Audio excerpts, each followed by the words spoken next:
ஏம்மா இன்னைக்கு பார்த்தீங்கன்னா காலையில் நான் வீடியோவே போடலையா என்னென்னு பார்த்தீங்கன்னா பெருசாக ஒன்றும் சோறு பொங்கலை என்னென்னு பார்த்தீங்கன்னா முட்டையை அவிச்சு புளியோதரை தான் கிண்டினேன். இன்றைக்கி வந்து எங்களுக்கு ஒரு கல்யாண வீடு இருக்குது. நானும் எங்கள் வீட்டுக்காரங்களும் கல்யாணத்துக்கு போயிடுவோமா, அதனால் பிள்ளைகளுக்கு மட்டும் தானே கொடுத்து விடணும் அப்படின்னு சொல்லிட்டு புளியோதரை கிண்டு. ஆனால் அரிசி ஒலை வச்சு அரிசி போடும்போது எனக்கு கல்யாண வீடு யாவும் கிடையாது.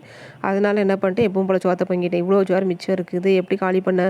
ஒரு வேளை நைட்டுக்கும் பிள்ளைகளுக்கு சோறு எல்லோரும் சாப்பிட்டோம் அப்படின்னா காலியாகும். ஆனால் பிள்ளைகள் என்ன மூடில் இருப்பாவோ, எங்கள் வீட்டுக்காரர் என்ன மூடில் இருப்பாவோன்னு தெரியாது. அதனால பார்த்துக்கலாம், நைட்டு பார்த்துக்கலாம்.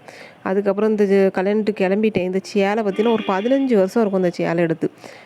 ஆனால் ப்ளவுஸ் பார்த்தீங்கன்னா என் வளையலுக்கு மேலே போக மாட்டேங்க, அவ்வளோ சின்னதாக இருக்குது. அதுக்கப்புறம் நமக்கு தான் வயசு ஏற ஏற உடம்பும் கூடிரும். நம்ம என்ன தான் மெயின்டென்லாம் ஒன்றும் பண்ண முடியாது. நம்ம எப்பவும் போல் இருக்க வேலையை பார்த்துட்டு கிடப்போம்.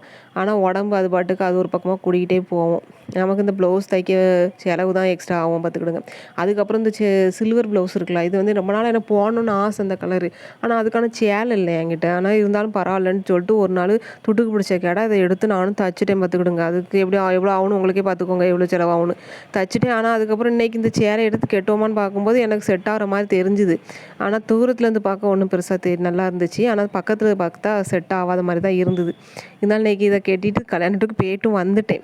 யாரும் வந்து ஏன் இப்படி இருக்குது அப்படின்லாம் கேட்கல. ஏன்னா யாரும் நம்மளை கேட்க மாட்டாங்க. அது நம்ம குறை இருந்தால் நேரில் வந்து யார் சொல்லுவா? அங்கே தள்ளி போயிட்டு அடுத்த வீட்டை சொல்லுவா, பத்தியா என்ன சேலைக்கு என்ன சட்டை போட்டு வந்திருக்கா, இப்படியா போட்டு வருவா அப்படின்னு சொல்லி பேசியிருப்பாவ. ஆனால் நம்ம பக்கத்தில் வந்து நம்ம யார்ட்டும் சொல்லலை.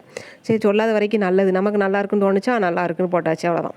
அதுக்கப்புறம் பார்த்தீங்கன்னா இன்றைக்கி கல்யாணத்துக்கு போயிட்டு இன்றைக்கி 2 பொருள் நம்ம வீட்டில் முக்கியமான பொருள் தேவைப்பட்டுச்சு. இந்த தொடப்பங்க பற்றிலாம் மாப்பு பிஞ்சு போச்சு வெயிலில் போட்டு. அதுக்கப்புறம் ஒற்றை குச்சியே இல்லை. இந்த அங்கங்கே காலையில் கதவை திறக்கேன், அந்த நிலைக்கும் நடுவில் ஒரு கோடை போட்டு ரிப்பன் மாதிரி செஞ்சு வச்சுருக்கு அந்த ஒற்றை குச்சி.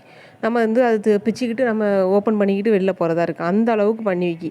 அங்கங்கே ஒற்றை பிடிச்சிருக்கு, கண்ட இடத்துலலாம் ஒற்றை பிடிச்சிருக்கு, மாடிப்படியாக அது இதுன்னு. எப்படி தான் வந்துச்சோ அந்த பூச்சி தெரியல. எங்கே பார்த்தாலும் கூடையும் கட்டி வச்சு ஒற்றையும் பிடிச்சி வச்சுருக்கா. அதனால் கடுப்பாயிட்டேன் நான். விளக்குமாறு நமக்கு எட்டவே மாட்டேங்குது. நம்மளே குள்ளமாக இருக்கமா, நமக்கு எட்டவே எட்டாது விளக்குமாறு வச்சு ஒற்றை எடுக்குது. அதனால் ஒற்றை குச்சி ஒன்று வாங்கிட்டு மாப்பு ஒன்று வாங்கிட்டு வந்துட்டேன். இனிமேல் வந்து மாப்பு வந்து வெயிலில் போடக்கூடாதுன்னு நினச்சிருக்கேன். காய வரைக்கும் வெளில போட்டு இவங்க தூக்கி வீட்டுக்குள்ளே போடணுமா. அது பார்த்தீங்கன்னா மாப்பு ஹோல்டர்னு ஒன்று இருக்கான். அதை ஒன்று வாங்கி வச்சு அதில் சொருவி வைக்கணும்னு நினச்சிருக்கேன். அது இனிமே தான் ஆன்லைனில் போய் பார்க்கணும் எப்படி வாங்கணும்னு. அது வந்துட்டு இப்போ கொஞ்ச நாள் எனக்கு பச்சை கலர் தான் பிடிச்சிருக்கு. அதனால தான் நான் பச்சை கலர் எடுத்திருக்கேன். ஏன்னா இது என்ன இந்த கலர் எடுத்திருக்கேன்னு நினைக்காது, சரியா?